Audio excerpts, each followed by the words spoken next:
Hello student, class 9th का हिंदी का question paper है, वार्षिक परीक्षा 2024-25। तो जिनका एग्ज़ाम अभी नहीं हुआ उनके लिए इम्पॉर्टेंट है, एंड जिनका हो चुका है वो अपने आंसर भी चेक कर सकते हैं। तो चलिए स्टार्ट करते हैं। तो इसका खंड क जैसा कि सबको पता है गद्यांश होगा खंड क में। तो यहाँ पे विनम्रता के ऊपर एक गद्यांश है, तो आप इसे रीड कर लेना। अभी हम इससे रिलेटेड क्वेश्चंस के आंसर कर लेते हैं। तो यहाँ पे विनम्रता के ऊपर बताया कि विनम्रता से क्या क्या होता है ना। और एग्जाम्पल दिया है यहाँ पे समुद्र का कि वो बहुत विनम्र होता है, अनुशासन होता है उसके अंदर, है ना। तो ये आप रीड कर लेना। अभी हम इसके आंसर्स को डिस्कस कर लेते हैं। तो फर्स्ट क्वेश्चन है, विनम्र व्यक्ति के मन में विपरीत विचार वालों के लिए कैसी धारणा बनी रहती है। तो जब आप इसे रीड कर लेंगे तो यहाँ पे है इसका आंसर। जो विनम्र व्यक्ति है वो अगर विपरीत विचार है तो उससे कैसी धारणा है, तो यहाँ पे देखो, सामंजस्य बैठने की धारणा, विपरीत विचार वालों के साथ सामंजस्य बैठाने की धारणा। तो यहाँ पे सामंजस्य बैठाने की अवधारणा, धारणा, अवधारणा नहीं धारणा, सामंजस्य बैठाने की धारणा। तो ये सेकंड ऑप्शन ठीक है। तो देखो अवधारणा नहीं है, धारणा, इसको ध्यान से पढ़ोगे तो आपको मिल जाएगा, सामंजस्य बैठाने की धारणा, है ना। तो सेकंड ऑप्शन इसका आंसर है। नेक्स्ट देखो, विनम्रता किसका परिचय पत्र है। तो विनम्रता किसका परिचय पत्र है, यहाँ पे इसका आंसर है। तो देखिए यहाँ पे इसका आंसर, विनम्रता सुसंस्कृत होने का परिचय पत्र है। तो सुसंस्कृत, तो यहाँ पे है संस्कृत, संस्कृत न होने का, संस्कृत होने का, संस्कृत नहीं है, सुसंस्कृत होने का। तो ये थर्ड वाला आंसर है इसका, है ना। और यहाँ पे सामंजस्य बिठाने की धारणा, ठीक है। तो ये आंसर तो यहाँ मिल गया फर्स्ट का, एंड सेकंड का सुसंस्कृत होने का, ये यहाँ पे है। एंड नेक्स्ट आपको ग गिवन है, विनम्र व्यक्ति का क्या कार्य होता है। तो विनम्र व्यक्ति क्या काम करता है, इसका आंसर आपको यहाँ मिल जाएगा। विनम्र व्यक्ति प्यार बांटता है, जुड़ाव पैदा करता है। तो यहाँ पे था ना, नफरत बांटता है, अलगाव पैदा करता है, प्यार बांटता है, लगाव पैदा करता है, प्यार बांटता है, जुड़ाव पैदा करता है। तो प्यार बांटता है और जुड़ाव पैदा करता है, ये यहाँ पे इसका आंसर, ठीक है। तो यानी कि इसका आंसर ये फोर्थ ऑप्शन है। तो आई होप आपको ये अच्छी तरह से कर लोगे, पहले रीड कर लोगे, देन इजीली आंसर मिल जाएंगे। उसके बाद इसका क्वेश्चन थोड़ा सा खुद लिखने वाला क्वेश्चन था, समुद्र की तुलना किससे की गई और समुद्र की विशेषताएं बताइए। तो इसमें आप लिख सकते थे, ये मैंने सारे आंसर्स लिख दिए हैं यहाँ पे। अब देखो यहाँ पे समुद्र की तुलना विनम्रता से की गई है, और सागर में विनम्र अनुशासन होता है, और जिससे क्या करता है, वो अपनी सीमा में रहकर ही जितनी भी नदियाँ होती हैं उनको अपने में समा लेता है। तो उसको बहुत अनुशासन वाला होता है, क्योंकि उसके अंदर विनम्रता होती है ना। तो ये इसका आंसर आपको लिखना था। इसके बाद नेक्स्ट है, जब कोई हमारी विनम्रता को हमारी कमजोरी समझने लगे तो हमें क्या करना चाहिए। तो इसमें आपको लिखना था, इसका आंसर यहाँ पे है, ये रहा, हमारी विनम्रता को कमजोरी समझ रहा है तो हमें अपने स्वाभिमान की रक्षा करते हुए उसे समझाना चाहिए। यहाँ से लिखना है आपको, बाकी क्वेश्चन में से है, अपने स्वाभिमान की रक्षा रक्षा करते हुए उसे समझाना चाहिए। तो ये आपको अगर आप रीड कर लेंगे अच्छी तरीके से तो आंसर इजीली दे पाएंगे, है ना। तो ये मैंने लिख दिया है। तो इस तरीके से जिनका ये क्वेश्चन पेपर है उनको अपने आंसर्स पता चल गए होंगे, एंड जिनके अभी एग्जाम नहीं हुए उनके लिए इंपॉर्टेंट है, आपको इसे रीड करके अच्छी तरह से इसके आंसर्स देने आने चाहिए। ज़रूरी नहीं बिल्कुल यही पे पैसेज आए, कोई और भी आ सकता है, बट आपको थोड़ा सा आइडिया मिल जाएगा, है ना। नेक्स्ट देखते हैं। सेकंड देखिए, ये पद्यांश है, इसको भी आपको पढ़ना है और फिर आंसर देने हैं। तो ये आपको याद, बचपन की याद के ऊपर है कि बचपन में हम खेलते थे, स्वच्छंद होकर घूमते थे, खेलते थे, चिंता रहित खाते थे, घूमते थे निर्भय होकर, है ना। तो ये सब बचपन का जो आनंद है वो हम भूल नहीं सकते, ये बहुत यादगार है। और बड़े बड़े मोती से आंसू जयमाला पहनाते थे, बचपन को बुला रही थी, बोल उठी बिटिया मेरी, नंदन वंशी फूल उठी है छोटी सी कुटिया मेरी।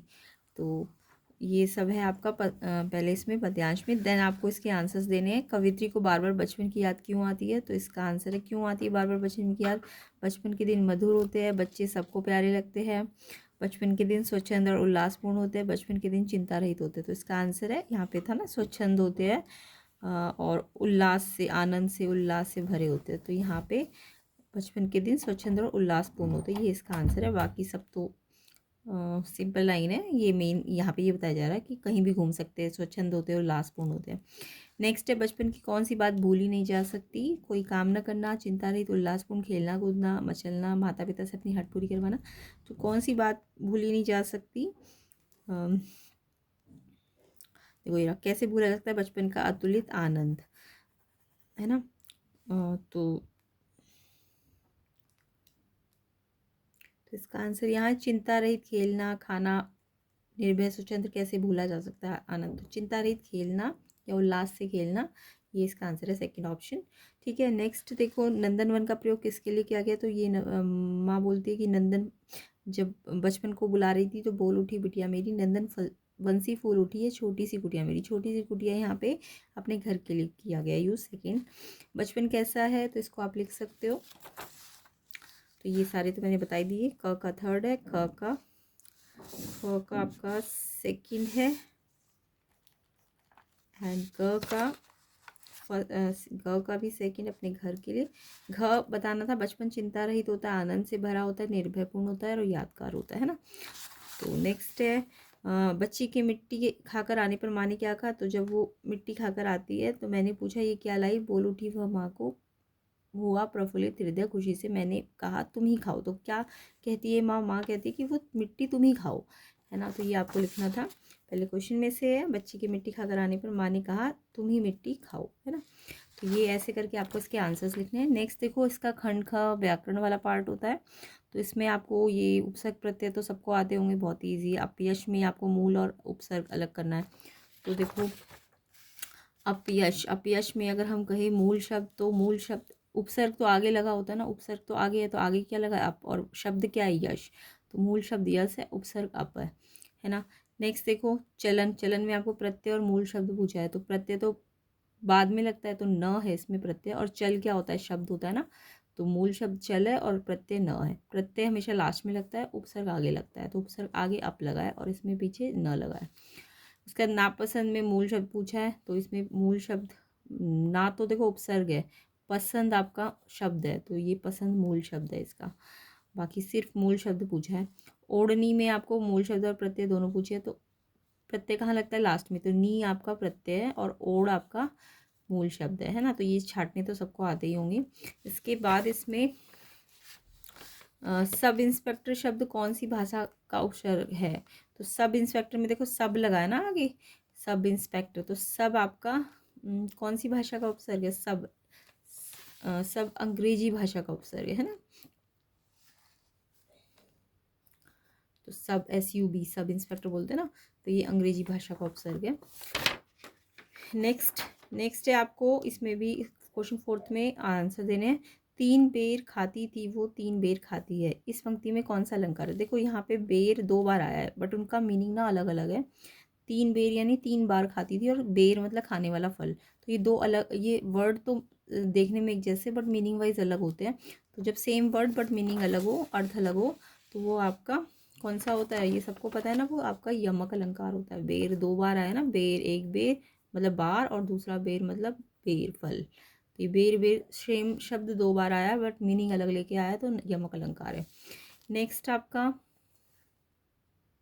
नेक्स्ट है अलंकार के कितने भेद होते हैं और नाम बताने थे।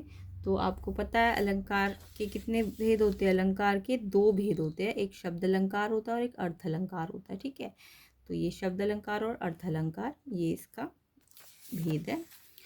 उसके बाद नेक्स्ट है मुदित महीपति मंदिर आए में अलंकार कौन सा है। तो देखो इसमें म 3 बार म आया है। तो जब सेम लेटर सेम वर्ण बहुत बार आता है ना, सेम वर्ण बहुत बार आता है, तो अनुप्रास अलंकार होता है। अनुप्रास म बार बार आ रहा, तो अनुप्रास अलंकार है।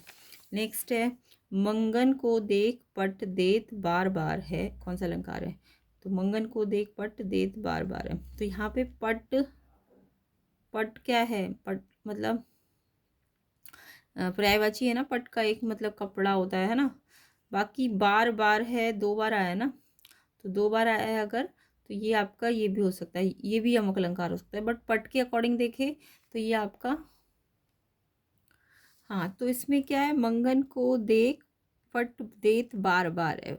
तो पट यहाँ पे देखो, मैंने अभी आपको बताया पट, अगर मैं देखूँ तो पट क्या है, पट का 2 मीनिंग है, पर्यायवाची है, एक वस्त्र है और एक दरवाजा है, इसलिए ये श्लेष अलंकार है। कौन सा अलंकार है, जब अलग अलग एक वर्ड के 2 मीनिंग हो तो श्लेष अलंकार होता है। उसके बाद बापू को कर नित दूर दूर हर बरस बरस दिन आता है, इसमें कौन सा अलंकार है। तो देखो यहाँ पे बरस बरस, 2 बरस बरस है। जब सेम वर्ड 2 बार हो और मीनिंग अलग अलग हो, तो यहाँ पे मैंने आपको बताया था ना, जैसे बेर बेर में एक बार था और एक बेर फल था, तो ऐसे यहाँ पे बरस बरस में एक वर्ष है और एक बरस मृत्यु को कहते हैं। तो यहाँ पे एक वर्ड की दो दो एक वर्ड, सेम वर्ड 2 बार आया बट मीनिंग अलग लेके आया है, तो यमक। जब एक वर्ड ही हो बट मीनिंग दो हो तब तो श्लेष, बट एक दो मतलब सेम वर्ड हो और अलग अलग मीनिंग हो तो यमक। ठीक है, तो यहाँ पे आपके अलंकार आपको आई होप सबको समझ आ गए होंगे। तो ये अलंकार आपको आने चाहिए। तो इस तरीके से आपको ये आंसर्स देने थे। एंड वीडियो को शेयर कर देना ज़्यादा से ज़्यादा, और नए हो तो चैनल में सब्सक्राइब करना चैनल को। तो ये आगे के क्वेश्चंस हम इसके नेक्स्ट पार्ट में करेंगे। अभी आप पेपर देख लीजिए। तो यहाँ पे आपको नीलकंठ में समास पूछा गया है, तो ये मैं हल्का सा बता देती हूँ। नीलकंठ मतलब नीला है जिसका कंठ, यानी शिव जी, तो ये आपका बहुब्रीहि समास है। सिर दर्द, सिर सिर सिर सिर का दर्द है ना, तो ये आपका तत्पुरुष समास है। अनाथ, अनाथ में अ लगा है ना आगे, तो ये आपका जब लगा हो, अनाथ में अ लगा है यानी जिसका कोई नाथ ना हो, न नाथ, तो जब अनाथ अ होता है तो नन तत्पुरुष होता है, ये नन तत्पुरुष है। महात्मा, महान है जो आत्मा, ये आपका कर्मधारय समास है।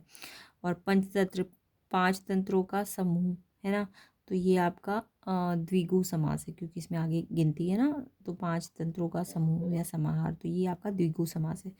तो ये इसके आंसर है। उसके बाद यहाँ पे अर्थ के आधार पर वाक्य भेद पूछे गए हैं। तो ये तो लड़के मैदान में खेलते हैं, अर्थ के आधार पर वाक्य भेद। वाक्य आपको पता है ना, एक होता है विधानवाचक, एक होता है आपका प्रश्नवाचक, एक होता है इच्छार्थक, विस्मयादिबोधक, संभावनार्थक, तो ये सारे संकेतवाचक, निषेधात्मक। तो यहाँ पे लड़के मैदान में खेलते हैं, सिंपल सा ही है ना, तो ये आपका अ, विधानवाचक है। ठीक है, तुम कब आए, इसको आपको विस्मयादिबोधक में बदलना है। तो अरे तुम कब आए, है ना, अरे लगा देना, और ये साइन को एक्सक्लेमेटरी साइन लगा देना। यदि प्रशांत पढ़ता तो पास हो जाता है, इसको बताना है ये कौन सा वाक्य है। तो यदि जब भी लगाओ तो ये संकेतवाचक होता है। यहाँ शोर मत करो, तो यहाँ शोर मत करो आज्ञा भी है और मत मतलब निषेध भी है, तो निषेधात्मक आज्ञार्थक है ना।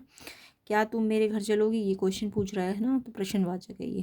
तो इस टाइप से आपको इनके वाक्य भेद आने चाहिए। नेक्स्ट आपका इसका खंड ग है, जो बुक से रिलेटेड है, गद्यांश है बुक का पठित। तो इसको आपको पढ़ के आंसर देने हैं। इसके आंसर्स हम डिटेल में नेक्स्ट पार्ट में कवर कर लेंगे, जिसके लिए आपको वीडियो को ज़्यादा से ज़्यादा शेयर करना है। तो ये इसके क्वेश्चंस है। नेक्स्ट भी आपका काव्यांश है, पठित काव्यांश, इसको पढ़ के आपको इसके आंसर्स देने हैं। तो इसके आंसर्स आपको नेक्स्ट पार्ट में मिलेंगे, जिसका लिंक आपको डिस्क्रिप्शन में मिल जाएगा। फिर उसके बाद ये आपके प्रश्न उत्तर है। पाठ प्रेमचंद के फटे जूते में टीले शब्द का प्रयोग किन संदर्भों को इंगित करने के लिए किया गया होगा। कांजी होस के अंदर कैसा दृश्य था। अपनी यात्रा के दौरान लेखक को किन कठिनाइयों का सामना करना पड़ा। लेखक ने उपभोक्ता संस्कृति को हमारे समाज के लिए चुनौती क्यों कहा है। उसके बाद काव्य पाठों पर आधारित प्रश्न है कोई 3। सखी के कहने पर गोपी क्या क्या स्वांग करने को तैयार है। नेक्स्ट है बच्चों को किस प्रकार की सुख सुविधाएं मिलनी चाहिए और बच्चों के काम पर जाने के क्या क्या कारण हो सकते हैं। गोपिया कृष्ण की मुरली अपने अधरों पर क्यों नहीं रखना चाहती। कवि ने गांव को हरता जनमन क्यों कहा है। तो ये सारे आंसर्स आपको आने चाहिए, है ना। बाकी पठित गद्यांश पद्यांश को आपको नेक्स्ट पार्ट में मिल जाएंगे आंसर्स, एंड इनके भी। तो ये आपका है क्वेश्चन आंसर लॉन्ग क्वेश्चन। रीढ़ की हड्डी कथावस्तु के आधार पर आप इस एकांकी का मुख्य पात्र किसे मानते हैं और क्यों। डराने धमकाने उपदेश देने दबाव डालने की जगह सहजता से किसी को भी सही राह पर लाया जा सकता है। तो ये मेरे संग की औरतें पाठ में से ये कैसे जीवन बदल दिया दादी ने चोर का, ये बताना है आपको। बाढ़ आने पर लोगों ने जो व्यवहार किया उनमें से आपको कौन सा व्यवहार अनुचित लगा और क्यों। तो ये आपको लॉन्ग क्वेश्चन में से करने हैं। उसके बाद खंड का आपका अनुच्छेद है अच्छा स्वास्थ्य, मेरी पहली हवाई यात्रा, प्रदूषण। और नेक्स्ट आपका पत्र है छोटे भाई को मोबाइल देखने में अधिक समय नष्ट न करने की सलाह देते हुए, और या फिर चोरियों की संख्या बढ़ती जा रही है, रोकथाम के लिए थाना अध्यक्ष को पत्र। उसके बाद लघु कथा इनका यूज़ करके।